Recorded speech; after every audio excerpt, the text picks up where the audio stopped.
அவர் ஆரம்பிக்கிறார். வாசியுங்கள். எங்கள் கண்களினாலே கண்டதும் நாங்கள் நோக்கி பார்த்ததும் எங்கள் கைகளினாலே தொட்டதுமாய் இருக்கிற ஜீவ வார்த்தையை குறித்து உங்களுக்கு அறிவிக்கிறோம். கிறிஸ்துவுக்குள் பிரியமானவர்களே, இந்த கிறிஸ்து பிறப்பின் நாள் நமக்கு தருகிற ஒரு அடிப்படையான செய்தி, ரொம்ப எளிமையான ஒரு செய்தி. கிறிஸ்து பிறந்தார் என்று சொல்வதை காட்டிலும் கிறிஸ்துவை இந்த உலகத்திற்கு அறிவிக்கின்றவர்களாய் நாம் மாற வேண்டும். இன்னைக்கு நாம் வாசி கேட்ட நற்செய்தி பகுதியில் லூக்கா 2ஆம் அதிகாரம் 15ஆம் வசனத்திலிருந்து 22ஆம் வசனம் வரை இருக்கிற அந்த பகுதியை நாம் பார்க்கின்ற போது, தேவ தூதர்கள் அவர்களை விட்டு கடந்து சென்ற பிறகு மேய்ப்பர்கள் தங்களுக்குள்ளாக பேசிக்கொண்டு தங்களுக்கு சொல்லப்பட்டதை குறித்து அவர்கள் தீவிரமாய் யோசித்து போய் அந்த குழந்தையை பார்ப்போம் என்று அவர்கள் தீவிரமாய் சென்றார்கள் என்று சொல்லி பார்க்கிறோம். அவர்கள் போய் அந்த குழந்தையை பார்த்தார்கள். பின்னதாக அந்த பகுதி முடிகிற போது இப்படியாக முடிகிறது. 18வது வசனத்தை வாசியுங்கள்.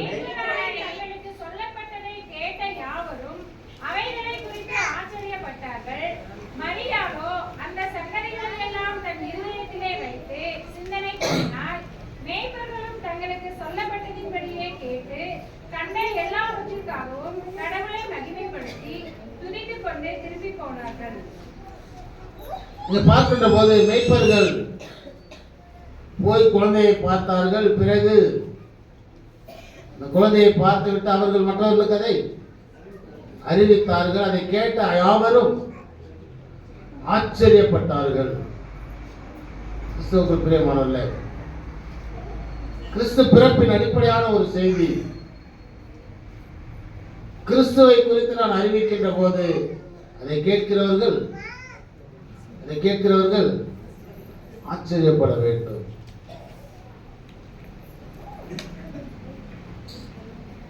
பிறகு அதை அழகாக முடிக்கின்றார். அவர்கள் கேட்டு கண்ட யாவற்றையும் குறித்து கடவுளை மகிமைப்படுத்தி துதித்துக் கொண்டே திரும்பி சென்றார்கள். மேய்ப்பனுடைய ஆண்டவருடைய பிறப்பில மேய்ப்பனுடைய பங்கு என்பது ரொம்ப ஒரு குறுகிய பங்கு. ஒரு இரவிலே தொடங்கி அடுத்த நாள் காலையோடு முடிந்து போன ஒன்று. இரவிலே அவர்களுக்கு அந்த செய்தி சொல்லப்பட்டது. காலையிலே போய் ஆண்டவரை பார்த்தார்கள். பார்த்ததை மற்றவர்களுக்கு அறிவித்தார்கள். மன நிறைவோடு சந்தோஷத்தோடு கடவுளை மகிமைப்படுத்திக் கொண்டு திரும்பி போனார்கள். மிக மிக ஒரு குறுகிய காலம் என்று கூட சொல்ல முடியாது. ஒரு சில மணி நேரங்கள் ஆண்டவருக்கும் அந்த மேய்ப்பர்களுக்குமான ஒரு உறவு.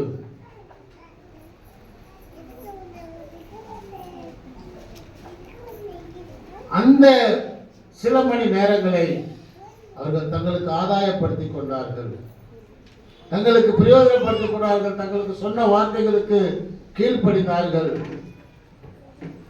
போய் மற்றவர்களுக்கு அறிவித்தார்கள். போய் ஆண்டவரை பாருங்கள் என்று சொன்னார்கள். போய் பார்த்தார்கள். பார்த்த ஆண்டவரை குறித்த நற்செய்தியை மற்றவர்களுக்கு அறிவித்தார்கள். மன நிறைவோடு அவர்கள் திரும்பி சென்றார்கள். கிறிஸ்துவுக்குள் பிரியமானவர்களே, நாம் கிறிஸ்து பிறப்பின் பண்டிகையை கொண்டாடுகிற போதெல்லாம் நேற்று எதிர்த்து சொன்னது போல அந்த இரவு கிறிஸ்து பிறந்த செய்தி இந்த உலகத்திற்கு அறிவிக்கப்பட்ட இரவு. ஆண்டவர் எப்போ பிறந்தார் தெரியாது. ஆண்டவர் பிறந்த செய்தி அறிவிக்கப்பட்டது அந்த இரவு வேளையில். அந்த இரவு முடிந்து ஒரு புதிய பகல் தொடங்குகின்ற போது அந்த நற்செய்தி இந்த உலகத்திற்கு அறிவிக்கப்பட்டது. இருளிலே இருந்த ஜனங்களுக்கு பெரிய வெளிச்சத்தை கொண்டு வந்த ஆண்டவர், இருளிலே அறிவிக்கப்பட்ட அந்த நற்செய்தி பகலிலே மற்றவர்களுக்கு தெரிவிக்கப்பட்டது. அதை கேட்ட அனைவரும் ஆச்சரியப்பட்டார்கள். அந்த ஆச்சரியப்பட்டார்கள் என்பது தமிழ்ல இருக்கிற ஒரு அழகான ஒரு தமிழுக்கே உரிய ஒரு அழகு. எல்லா வார்த்தைக்கும் பல அர்த்தங்கள் உண்டு. ரொம்ப ஆச்சரியமா பார்த்தாங்க அப்படிங்கிறது ஒரு அர்த்தம் இருக்கு. ரொம்ப ஆச்சரியமா இருந்துச்சுங்க அப்படின்னு சொன்னாங்கன்னா அதுக்கு ஒரு அர்த்தம் இருக்குது. அந்த மாதிரி இங்க மேய்ப்பர்கள் சொன்னதை கேட்டு அவர்கள் ஆச்சரியப்பட்டார்கள். அது ஒருவேளை மேய்ப்பர்கள் படிப்பறிவு இல்லாதவர்கள், மிக சாதாரணமானவர்கள், ஏழ்மையானவர்கள், ஊருக்கு வெளியிலே வசிக்கிறவர்கள். ஆகவே அவர்கள் இப்படிப்பட்ட ஒரு பெரிய செய்தியை சொன்ன போது அதை கேட்டு அவர்கள் ஆச்சரியப்பட்டிருக்கலாம். இன்னொரு புறம் அவர்கள் சொன்ன அந்த செய்தி அவர்களை ஆச்சரியப்படுத்தி இருக்கலாம். இப்படியாக ஒரு குழந்தை பிறந்திருக்கிறார், எல்லா ஜனத்துக்கும் சந்தோஷத்தை கொண்டு வருகிற ஒரு இரட்சகர் மீட்பர் பிறந்திருக்கிறார். அவர் மிக எளிமையாக ஒரு மாட்டுத் தொழுவத்திலே பிறந்திருக்கிறார். அவரை முன்னணியிலே காண்பீர்கள், அதுவே உங்களுக்கு அடையாளம் என்று எங்களுக்கு சொல்லப்பட்டது என்று சொன்ன அந்த செய்தியை குறித்து அவர்கள் ஆச்சரியப்பட்டிருக்கலாம். கிறிஸ்துவுக்குள் பிரியமானவர்களே, பொதுவாகவே இந்த உலக வாழ்க்கையில ஒரு செய்தியை நாம் சொல்லுகிற போது ஒன்று செய்தி போய் சேரும், இல்லைன்னா செய்தியை சொல்றவங்க யாருங்கிறது போய் சேரும். இன்னைக்கு நம்ம கிறிஸ்தவ வாழ்க்கையிலேயே அந்த மாதிரி தான் இருக்கிறோம். பல நேரங்கள் என்னதான் ஆலயத்துக்குள்ள 1000 பிரசங்கம் கேட்டாலும் டிவியில் நமக்கு பிடிச்ச யாராவது ஒரு ஊழியக்காரர் பேசினார்னா அதை நம்ம ரொம்ப அது என்ன அர்த்தம் இருக்கு? நம்ம செய்திக்கு முக்கியத்துவம் கொடுக்கிறது நம்மளை அறியாமலே, நான் தப்பா சொல்ல, நம்மளை அறியாமலே நம்முடைய மனதில் யாரோ ஒருவரை குறித்த ஒரு அபிப்பிராயம், ஒரு இம்ப்ரெஷன் இருக்குது நமக்கு. அப்படின்னா அவங்க என்ன சொல்றாங்கிறத விட சொல்றவங்க முக்கியமானவர்களாக இருக்கிறதுனால நாம் அதை ரொம்ப ஆழமாக கேட்கிறோம், அல்லது அதுக்கு ரொம்ப அதிக முக்கியத்துவம் கொடுக்கிறோம். எல்லா செய்திகளுக்கும் அப்படி ஒரு பின்னணி இருக்கிறது, ஒரு மனநிலை, மன தத்துவம் இருக்கிறது. செய்தியை கேட்கிறோமா அல்லது செய்தியை சொல்லுகிறவர்களை நாம் பார்க்கிறோமா? இங்கே மேய்ப்பர்கள் போய் சொன்னார்கள், மிக சாதாரணமானவர்கள். அவர்கள் சொன்ன போது அந்த செய்தி அவர்களுக்கு கேட்டவர்களுக்கு ஒரு ஆச்சரியத்தை தந்தது. இது நமக்கு இந்த நாளிலே தருகிற ஒரு சத்தியம். சாதாரண மனிதர்களாய் வாழ்ந்து கொண்டிருக்கிறோம். நான் நேற்று தினத்தில் அவங்களோடு கூட பேசினேன், அதனுடைய தொடர்ச்சியாக நான் அவங்களோடு கூட சொல்லுகிறேன். தாவீதின் வம்சத்தில் மாம்சத்தின்படி வந்தவர், பரிசுத்த ஆவியினாலே உயிரோடு எழுப்பப்பட்டதினாலே அவர் கடவுளுடைய குமாரன் எனப்பட்டார். இன்றைக்கு நாம் அழகான ஒரு மகளுக்கு ஜோகானா ஸ்வீட்டி ஞானஸ்தானம் கொடுத்தோம்.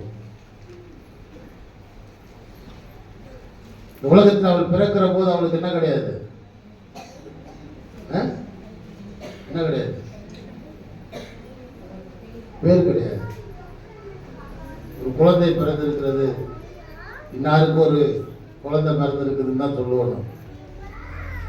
நம்முடைய விசுவாசம், நம்ம அதை ஆலயத்திற்குள் கொண்டு வந்து ஞானஸ்தானத்தின் வழியாக அதை ஆண்டவருடைய பிள்ளையாக நாம் ஒப்பு கொடுத்து அதற்கு ஒரு கிறிஸ்தவ பெயரை சூட்டுவது நான் இன்னைக்கு உண்மையிலே ரொம்ப சந்தோஷம். ஏன்னா இப்போ இந்த காலத்தில் நம்ம பல பேர் வைக்கிற பேர், நேற்று கூட இந்த அண்ணன் பாட்டு போட்டு நடத்திருந்தார், 10 பேர் படித்தார், ஒரு பேர் எனக்கு பேரே எனக்கு புரியல, வாயிலின் நுழையில. ஆமாம், அந்த ஜட்ஜிங்கெல்லாம் என்ன பண்ணாங்கன்னு தெரியல, எழுதுனாங்களா எழுதுலையா,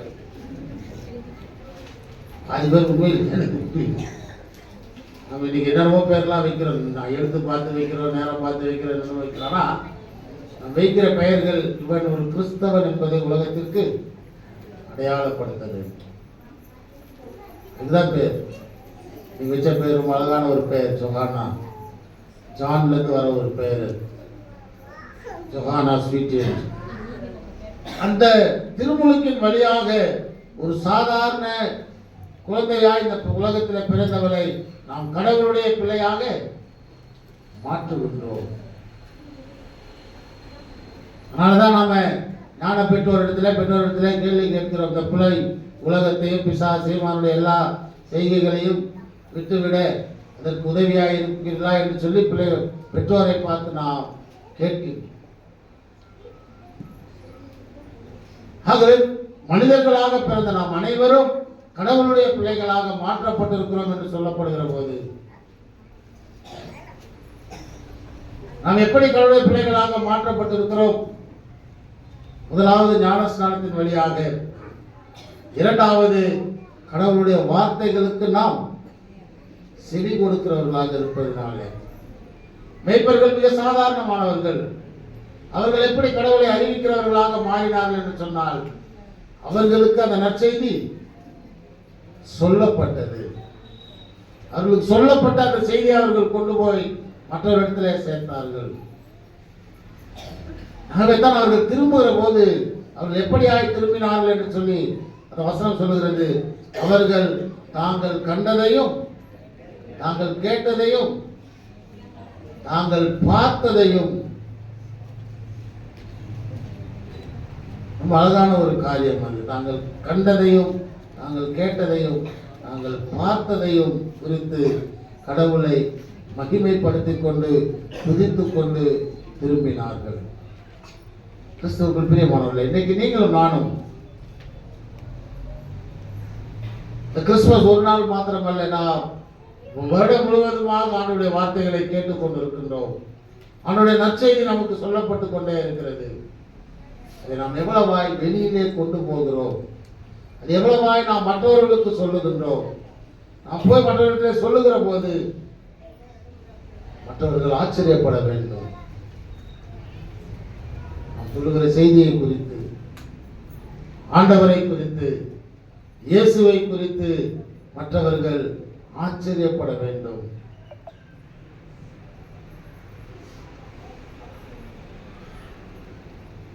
ஒருவேளை நாம போய் சொல்லும் போது, நாம போய் மற்றவர்களுக்கு ஆண்டவரை குறித்து சொல்லுகிற போது, நம்முடைய வாழ்க்கை, நம்முடைய செயல்கள், நம்முடைய காரியங்கள் ஆண்டவருக்கு பிரியமில்லாததாக இருந்தால் சொல்றவங்க கேட்கிறவங்க என்ன பண்ணுவாங்க? கேட்கிறவங்க நம்மளை பார்த்து ஆச்சரியப்படுவாங்க. காரணம் இதெல்லாம் சொல்லுது அப்படி. ஆகவே நான் ஆண்டவரை அறிவிக்க வேண்டும் என்று சொன்னால் முதலாவது காரியம் ஆண்டவருடைய வார்த்தைகளுக்கு நாம் கீழ்ப்படிய வேண்டும். மேய்ப்பர்கள் கீழ்ப்படித்தார்கள். அவர்களுக்கு எங்கேயோ ஒரு வெளிச்சம் தோன்றினது. அந்த வெளிச்சத்திலிருந்து ஒரு சத்தம் வந்தது. அந்த சத்தத்துக்கு அவங்க கீழ்ப்படித்தார்கள். அந்த சத்தத்துக்கு தான் அவங்க கீழ்ப்படித்தார்கள். நான் கூட விளையாட்டா சொல்றது, நான் யார் சொன்னான்னு தெரிஞ்சுதான் மேய்ப்பண்ண முடியுமாட்டாங்க.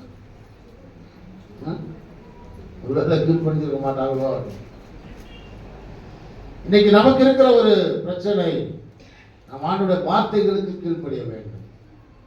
அதை யார் சொல்லுகிறார்கள், எப்படி சொல்லுகிறார்கள், எதன் வழியாய் நமக்கு அது சேருகிறது என்பதை காட்டிலும் ஆண்டவருடைய வார்த்தைகளுக்கு நாம் கீழ்ப்படிய வேண்டும். ஆகவேதான் கிறிஸ்துமஸை பொறுத்த வரைக்கும் ஒரு அழகான ஒரு வார்த்தை சொல்வார்கள். Christmas is a festival of obedience என்று சொல்லி. கிறிஸ்து பிறப்பு என்பது கீழ்ப்படிதலின் ஒரு பண்டிகை. மரியாளுக்கு ஒரு செய்தி சொல்லப்பட்டது. மரியாள் அந்த வார்த்தைகளுக்கு கீழ்ப்படிந்தார். யோசேப்புக்கு ஒரு செய்தி சொல்லப்பட்டது. அவர்கள் அதற்கு கீழ்ப்படிந்தார். மேய்ப்பர்களுக்கு ஒரு செய்தி சொல்லப்பட்டது. அவர்கள் அதற்கு கீழ்ப்படிந்தார்கள். கீழ்ப்படியாம போனா என்ன நடக்குங்கிறதுக்கு ஒரு உதாரணம் இருக்கிறதா? யாரு? வானசாஸ்திரிகள். அவர்களுக்கு ஆண்டவர் ஒரு வழிகாட்டினார். கடவுள் ஒரு நட்சத்திரத்தை காமிச்சு போகணும், அது பின்னாலேயா அப்படின்னு. அது பின்னாலே வந்தானுங்க. ஆனா ஒரு இடத்துல வரும்போது என்ன பண்றாங்க? தங்களுடைய சொந்த அறிவை பயன்படுத்த ஆரம்பித்தார்கள். ஆண்டவருடைய வார்த்தைகளுக்கு, ஆண்டவர் காட்டின அடையாளத்திற்கு கீழ்ப்படியாமல் நம்முடைய சுய அறிவை அவர்கள் பயன்படுத்தினதுனால ஒரு மனிதர்களுடைய கீழ்ப்படியாமையினாலே பல ஆயிரம் பிள்ளைகள் இறந்தார்கள். ஆனா அவர்களையும் கடவுள் காப்பாற்றினார். அவர்கள் இயேசுவை பார்த்த பிறகு அவர்களிடத்திலும் தேவதூதர்கள் சொப்பனத்திலே தோன்றி, நீ மறுபடியும் போனீங்கன்னா உன்னை கொண்டு போட்டுருவான், வேற வழியா ஓடி போடா அப்படின்னு. அப்ப கீழ்படிஞ்சாங்க. அப்ப கீழ்படிந்ததினாலே அவர்கள் காப்பாற்றப்பட்டார்கள். கிறிஸ்துவுக்குள் பிரியமானவர்களே, இந்த கிறிஸ்துமஸ் என்பது ஒரு கீழ்ப்படிதலின் பண்டிகை. முழுமையான ஒரு கீழ்ப்படிதல். யோசேப்பு மரியாளுடைய கீழ்ப்படிதல் இயேசு என்கின்ற குழந்தை இந்த உலகத்திற்கு கொண்டு வந்தது. மேய்ப்பர்களுடைய கீழ்ப்படிதல் இயேசு என்கின்ற பிறப்பின் நற்செய்தியை இந்த உலகத்திற்கு கொண்டு சேர்த்தது. கீழ்ப்படியாமை இருந்தால் அது இந்த உலகத்தில் அம்மூலமாக மற்றவர்களிடத்தில் பெரிய பாதிப்புகளை ஏற்படுத்துகிறது. இன்னைக்கு பல நேரங்களில் நீங்க யோசித்து பார்த்தோம்னா, கிறிஸ்துமஸ் கொண்டாடுகின்றோம், கிறிஸ்து பிறப்பை மகிழ்ச்சியோடு கொண்டாடுகின்றோம், திட்டமிட்டு கொண்டாடுகின்றோம், எல்லாம் செய்கின்றோம். ஆனால் நான் உண்மையாகவே ஆண்டோடைய வார்த்தைகளுக்கு கீழ்ப்படுகிறேனா? ஆண்டோடைய வார்த்தைகளுக்கு கீழ்ப்படிந்து அந்த வார்த்தைகளை வெளியிலே நான் கொண்டு சேர்க்க தகுதியுடையவனாய் என்னை மாற்றிக் கொள்கிறேனா என்கின்ற கேள்வியை நாம் எழுப்புவோம் என்று சொன்னால், பல நேரங்களில் நம்முடைய பதில் எதிர்மறையாகத்தான் இருக்கும். கிறிஸ்து பிறப்பின் நாளில நம் கும்பாய் வைக்கப்படுகிற ஒரே ஒரு செய்தி, நீங்கள் போய் அறிவியுங்கள், நீங்கள் போய் அறிவியுங்கள். அதை அறிவிப்பது மாத்திரமே கிறிஸ்து பிறப்பின் நற்செய்தியாக இருக்கிறது. அதை அறிவிப்பதற்கு நான் என்னை தகுதிப்படுத்திக் கொண்டவனாய் காணப்பட வேண்டும். அதை அறிவிப்பதற்கு நான் எனக்குள்ளாக என்னை நானே மாற்றிக்கொள்ள நான் ஆயத்தமாய் இருக்க வேண்டும். கிறிஸ்துவுக்குள் பிரியமானவர்களே, அதுதான் யோவான் நற்செய்தியிலே, யோவான் நிருபத்திலே யோவான் இப்படியாக ரொம்ப அழகாக எழுதுகிறார், நம்முடைய அனுபவத்தை எழுதுகிறார். ஆதி முதல் இருந்ததும் நாங்கள் கேட்டதும் எங்கள் கண்களால் கண்டதும் நாங்கள் தரிசித்ததும் எங்கள் கைகளால் தொட்டதுமான ஜீவ வார்த்தையை பற்றி உங்களுக்கு அறிவிக்கிறோம். ஆண்டவரை குறித்து சொல்லுகிறான், ஆனால் இயேசுவை குறித்து என்று சொல்லாதபடி அவனை பயன்படுத்துகிற ஒரு அழகான வார்த்தை பாருங்கள். ஜீவ வார்த்தையை குறித்து நாங்கள் உங்களுக்கு சொல்லுகிறோம். இயேசு என்பவர் ஒரு மனிதன் அல்ல, இயேசு என்பவர் ஒரு நற்செய்தி. யோவான் நற்செய்தியில் அவன் எழுதுகிற போது இப்படியாக எழுதுகிறான். யோவான் சுவிசேஷம் 1ஆம் அதிகாரம் 14ஆம் வசனத்திலே நமக்கு தெரிந்த ஒரு வசனம், வார்த்தையானவர் வாசி. அந்த வார்த்தை மாம்சமாகி கிருபையினாலும் சத்தியத்தினாலும் நிறைந்தவராய் நமக்குள்ளே வாசம் பண்ணினார். அவருடைய மகிமையை கேட்டோம், மகிமையை கண்டோம். அது பிதாவுக்கு ஒரே பேரானவருடைய மகிமைக்கு ஏற்ற மகிமையாகவே இருந்தது. வார்த்தையானவர் மாமிசமாகி என்ன போட்டிருக்குது? கிருபையினாலும்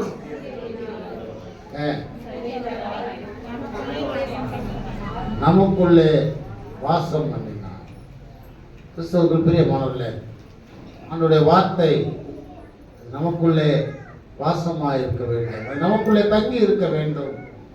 அவனுடைய பிறப்பு என்பது ஒரு மனிதனாய் மாத்திரம் அல்ல, ஒரு உருவமாய் மாத்திரம் அல்ல, அவருடைய நற்செய்தி. அவர் ஒரு வார்த்தையாய் வந்தவர். யோவான் வார்த்தையானவர் மாமிசமாகி கிருபையினாலும் இரக்கங்களினாலும் நிறைந்தவராக நமக்குள்ளாக வாசம் பண்ணினவராய் இருக்கிறார். இங்கே சொல்லுகிற போது இப்படியாய் சொல்லுகிறார், ஜீவ வார்த்தையை உங்களுக்கு அறிவிக்கின்றோம். இயேசு என்கின்ற உருவத்தை அவன் எங்கேயுமே காட்டுறதில்லை. நான் அடிக்கடி சொல்ற ஒன்று உண்டு, இயேசு என்று எங்க இருக்கிறார் காமிங்க அப்படின்னா நான் தான் சொல்ற தைரியம் நமக்கு என்னைக்கு வருதோ அன்னைக்கு தான் நாம உண்மையான கிறிஸ்தவர்களாக நம்மால் இந்த உலகத்தில் நம்மை நிலைநிறுத்திக் கொள்ள முடியும். யாராவது ஒருவர் வந்து நீங்கள் வணங்குகிற ஆண்டவர், நீங்கள் வணங்குகிற கடவுள் எங்கே இருக்கிறார், காட்டுகளை பார்ப்போம் அப்படின்னு கேட்டா, ஏதோ ஒரு படத்தை காட்டுறதல்ல, அவர் எனக்குள்ளா இருக்கிறார் என்று சொல்லுகிற தைரியம் நமக்கு வர வேண்டும். அப்படியாய் நம்முடைய வாழ்க்கை மாற வேண்டும்.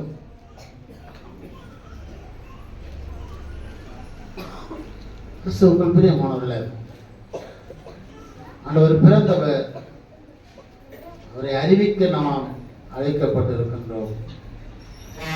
நான் ஏன் ஆண்டவரை அறிவிக்க வேண்டும்? ஒரு கேள்வியோடு நான் நிறைவு செய்ய விரும்புகிறேன். நாம் ஏன் ஆண்டவரை அறிவிக்க வேண்டும்? அல்லது ஆண்டவரை அறிவிப்பதற்கு நமக்கு என்ன இருக்கிறது? அவர் என்ன செஞ்சிட்டாரு, அதனால் நாம் போய் சொல்லணும்? அவர் பிறப்பதற்கு முன்பதாய் சொல்லப்பட்ட தீர்க்க தரிசனங்கள், மத்தேயு 1ஆம் அதிகாரத்தில் யோசேப்போடு கூட தேவதூதர்கள் பேசுகிற போது 2 காரியங்களை சொல்கிறார்கள். ஒன்று, அவருக்கு இயேசு என்று பெயரிடுவாயாக. இயேசு என்றால் அவர் தமது சகல ஜனங்களின் பாவங்களையும் நீக்கி அவர்களை ரட்சிக்கின்றார். இரண்டாவதாய் அவருக்கு சொல்லப்பட்ட பெயர், அவருக்கு இம்மானுவேல் என்று பெயரிடுவாயாக. இம்மானுவேல் என்றால் நம்மோடு. இந்த 2 காரணங்கள், இந்த 2ம் தான் நற்செய்தி. இயேசு என்கின்ற ஒரு உருவம் அல்ல, இயேசு என்கின்ற ஒரு மனிதர் அல்ல, இயேசு என்கின்ற நற்செய்தியை நீங்களும் நானும் ஏற்றுக்கொள்ள வேண்டும். இன்னைக்கு நாம பல நேரங்களில் இயேசு என்கின்ற குழந்தையை இந்த கிறிஸ்துமஸ் நாட்களில நாம் கொண்டாடுகின்றோம்.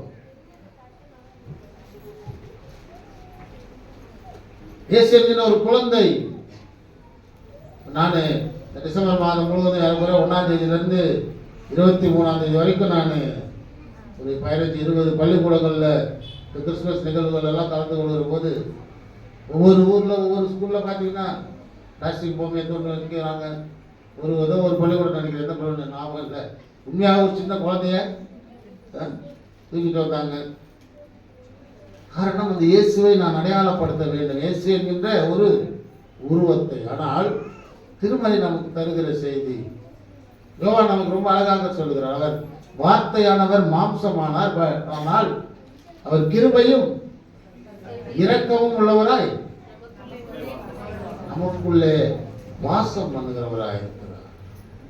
இயேசு என்கின்ற ஒரு நற்செய்தி, அந்த நற்செய்தியை நான் எனக்குள்ளாக ஏற்றுக்கொண்டால் மாத்திரமே நான் போய் அதை மற்றவர்களுக்கு அறிவிக்க முடியும். நான் போய் அப்படி உண்மையாய் எனக்குள்ளாக ஏற்றுக்கொண்டு நான் அதை உணர்ந்து அனுபவித்து நான் போய் அதை பிறருக்கு அறிவித்தால் கேட்கிறவர்கள்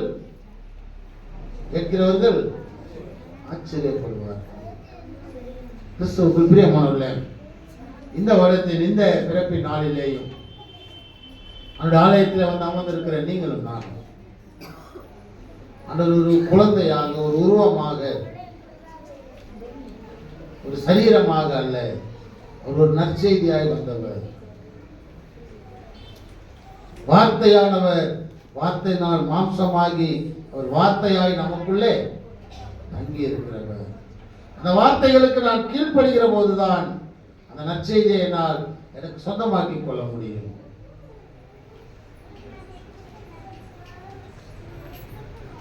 அந்த வார்த்தைகளை இந்த இரவு வேளையில தங்களுக்கு சொந்தமாக்கி கொண்டதினாலே தான் மேய்ப்பர்களினாலே போய் அதை அறிவிக்க முடிந்தது. கிறிஸ்துவுக்குள் பிரியமானவர்களே, மேய்ப்பரிடத்திலிருந்து நீங்கள் நானும் கற்றுக்கொள்ள வேண்டிய ஒரே ஒரு காரியம் நான் சொல்லி முடிக்கின்றேன். மேய்ப்பருடைய விசுவாசத்தில் இல்லாத ஒன்னே ஒன்று என்ன தெரியுமா? என்னது? மேய்ப்பருடைய விசுவாசத்தில் அவர்கள் இரவில் சொல்லப்பட்டது உடனடியாக போய் அதை அறிவித்தார்கள். அவர்களுக்கு இல்லாத ஒன்று சந்தேகம். அவர்களுக்கு சொல்லப்பட்ட செய்தியை குறித்து அவர்கள் என்ன பண்ணவே இல்லை, சந்தேகப்படவே இல்லை. அவர்களுக்கு சொல்லப்பட்ட செய்தி அப்படியே நம்பினார்கள். ஆகவே தான் அவர்கள் தைரியமாய் சொல்கிறார்கள், நாங்கள் கேட்டதையும் நாங்கள் கண்டதையும் நாங்கள் பார்த்ததையும் குறித்து கடவுளை மகிமைப்படுத்திக் கொண்டு துதித்துக் கொண்டு திரும்பினார்கள். கிறிஸ்தவர்கள் பிரியமானவர்களே, ஒரு கிறிஸ்தவனுடைய விசுவாசத்தில், ஒரு கிறிஸ்தவ விசுவாச வாழ்க்கையில ஆண்டவர் எங்களோடு கூட இருக்கிறார். ஆண்டவரின் பாவங்களை மன்னித்து இருக்கிறார். ஆண்டவர் இம்மானுவேலராக என்னோடு கூட இருக்கிறார். அதிலே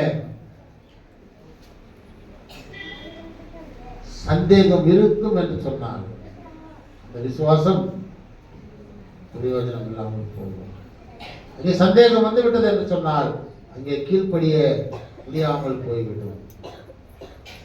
ஆண்டவர் பின்னதாக சொல்லுகிற போது ஐத்தான் சொல்லுவார், உனக்கு கடுகு விதை அளவு விசுவாசம் இருந்தாலும் ஒரு மலையை பார்த்து பெயர்ந்து போய் நடு சமுத்திரத்தில் விழு என்று சொன்னாலும் நடக்கும் என்று சொன்னார். மேய்ப்பர்களால் அறிவிக்க முடிந்தது. மேய்ப்பர்களால் கடவுளை துதித்துக் கொண்டு திரும்ப முடிந்தது. மேய்ப்பர்கள் சொன்ன செய்தியை மற்றவர்கள் ஆச்சரியத்தோடு கேட்டார்கள். அதற்கு அடிப்படையான ஒரு காரணம், அவர்கள் தங்களுக்கு சொல்லப்பட்ட நற்செய்தியை சந்தேகம் இல்லாமல் விசுவாசித்தார்கள். இன்னைக்கு பல நேரங்களில் நம்ம கிட்ட அந்த விசுவாசத்துல நமக்கு இருக்கிற பெரிய போராட்டம் சந்தேகம்.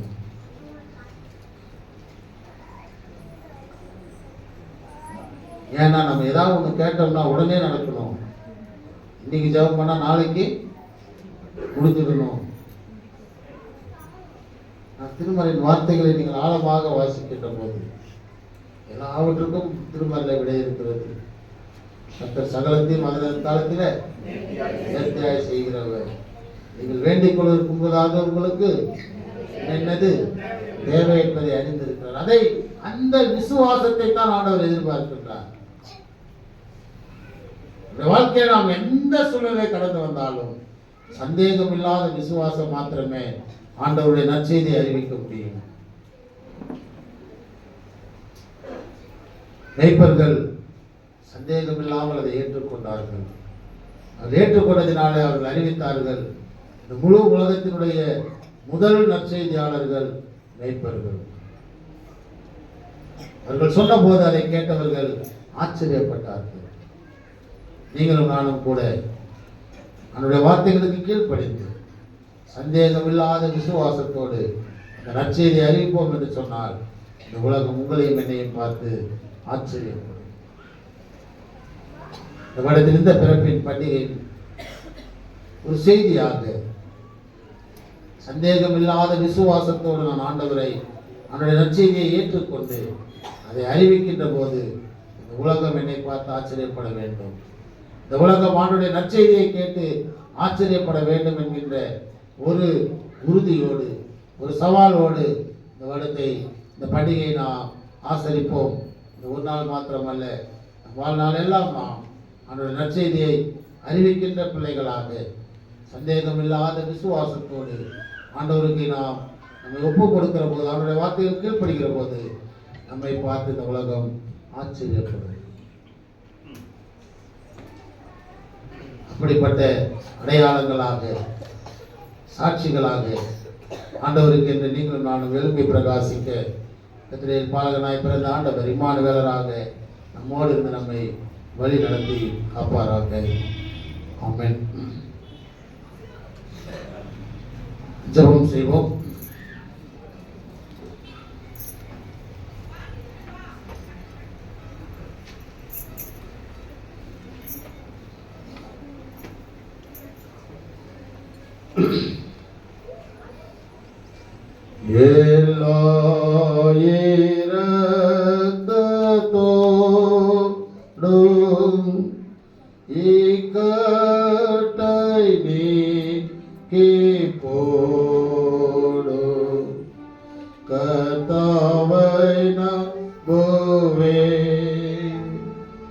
நான் தெய்வ பக்தியாக நடந்தால் சுகமாக இருப்பேக்கை விடப்படே.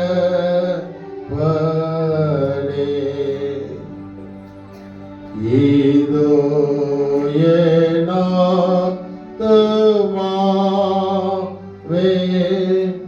நீ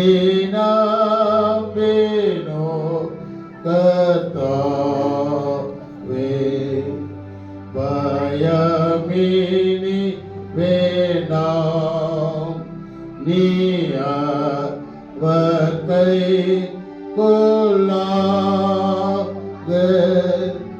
இரு அப்போ நன்றாக முடிந்து போகுமே எல்லாம். கிருபை ஆண்டவரே, நற்செய்தியாய் உலகில் வந்தவரே, கிருபையினாலும் இரக்கத்தினாலும் எங்களுக்குள்ளாய் வாசம் பண்ணுகிறவரே, இந்த நற்செய்திக்கு மேய்ப்பர்களைப் போல நாங்கள் சந்தேகம் இல்லாமல் நாங்கள் விசுவாசித்து இந்த நற்செய்தி எப்போதும் எங்களுக்குள்ளாய் இருக்கிறது, இந்த நற்செய்தி ஆண்டுடைய வார்த்தை எங்களுக்குள்ளாய் எப்போதும் கிரியை செய்கிறது, எங்களை வழி நடத்துகிறது என்கின்ற இந்த விசுவாசத்திலே நாங்கள் உறுதிப்பட்டு ஆண்டவரே, நாங்கள் மற்றவர்களுக்கு அந்த நற்செய்தியை அறிவிக்கின்ற போது இதை கேட்கிறவர்கள் இந்த நற்செய்தியை குறித்து ஆச்சரியப்படும்படியாக ஆண்டவர் நீர் இந்த நாளிலேயும் எங்களை மீண்டுமாய் நினைவுபடுத்தி இருக்கிறீர். கிறிஸ்து பிறப்பின் மகிமை மகிழ்ச்சியை கொண்டாட்டம் மாத்திரமல்ல, அந்த நற்செய்தியை அறிவிக்கின்ற ஒரு பொறுப்பை எங்களுக்கு உணர்த்துகிறது. அந்த நற்செய்தியாய் வாழுகின்ற பொறுப்பை அது எங்களுக்கு நினைவுபடுத்துகிறது என்பதை நாங்கள் உணர்ந்து இந்த வருடத்தின் இந்த பிறப்பின் நாளிலேயும் எங்களுடைய மகிழ்ச்சியோடு, எங்களுடைய கொண்டாட்டங்களோடு, எங்களுடைய சந்தோஷங்களோடு நற்செய்தியை அறிவிக்கின்ற பாத்திரங்களாகவும் நாங்கள் எங்களை ஒப்பு கொடுக்க இந்த நாள் மாத்திரமல்ல, என்னுடைய வாழ்நாள் எல்லாம் ஆண்டவரே, நாங்களுடைய நற்செய்தியின் பாத்திரங்களாக எங்களை நிலைநிறுத்திக் கொள்ள எங்களுக்கு துணை செய்திருந்தோம். இந்த நாளின் மகிழ்ச்சியை எங்களுக்கு தந்தவர் தொடர்ந்து எங்களை வழிநடத்தும், காத்துக்கொள்ளும், ஆசீர்வதியும். இந்த கரங்களை தாழ்த்துகிறோம், அர்ப்பணிக்கிறோம். அன்பின் ஆண்டவர் இயேசு கிறிஸ்துவையாய் ஜெபிக்கிறோம். ஜெபம் கேளும் நல்ல பிதாவே, ஆமென். நம் ஆண்டவராகிய இயேசு கிறிஸ்துவின் கிருபையும் பிதாவாகிய கடவுளின் அன்பும் தூய ஆவியாரோட வழிநடத்தல், பாதுகாப்பு, பராமரிப்போம் நம் அனைவரோடும், நம்முடைய குடும்பங்களோடும், பிள்ளைகளோடும், நாம் கைது செய்கிற எல்லா காரியங்களோடும், நம்முடைய முழு திருச்சபையோடும் இன்றும் என்றும் எல்லா நாட்களிலும் இருந்து ஆசீர்வதித்து வழி நடத்தி காப்பதாக. ஆமென்.